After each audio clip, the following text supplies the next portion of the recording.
శ్రీకృష్ణుడు ధర్మరక్షణ కోసం భూమిపై అవతరించినప్పుడు ఆయనను శైశవదశ నుండే అంతం చేయడానికి కంసుడు ఎందరో రాక్షసులను పంపాడు. మొదటగా పూతన అనే రాక్షసి విషపూరితమైన పాలు ఇచ్చి చంపాలని చూసింది. కాని కృష్ణుడు ఆమె ప్రాణాలనే పీల్చేశాడు. ఆ తర్వాత బండి రూపంలో వచ్చిన శకటాసురుడు, సుడిగాలి రూపంలో వచ్చిన తృణావర్తుడు బాలకృష్ణుడి చేతిలో హతమయ్యారు.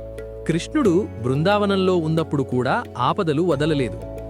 దూడ రూపంలో వత్సాసురుడు, కొంగ రూపంలో బకాసురుడు, కొండచిలువలా నోరు తెరిచిన అఘాసురుడు కృష్ణుణ్ణి మింగడానికి ప్రయత్నించి మరణించారు.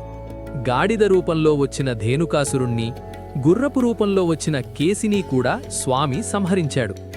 చివరగా కంసుడు కుట్రతో మధురకు పిలిపించి కువలయాపీడనం అనే ఏనుగుతో, చానూర ముష్టికులు అనే మల్లయోధులతో యుద్ధం చేయించాడు. కాని కృష్ణుడు వారందరినీ మట్టి కరిపించి చివరకు తన మేనమామ అయిన కంసుణ్ణి సంహరించి అధర్మంపై విజయం సాధించాడు. దేవుడు తలచుకుంటే ఏ శక్తి ఆయనను ఆపలేదని ఈ కథలు మనకు నిరూపిస్తాయి.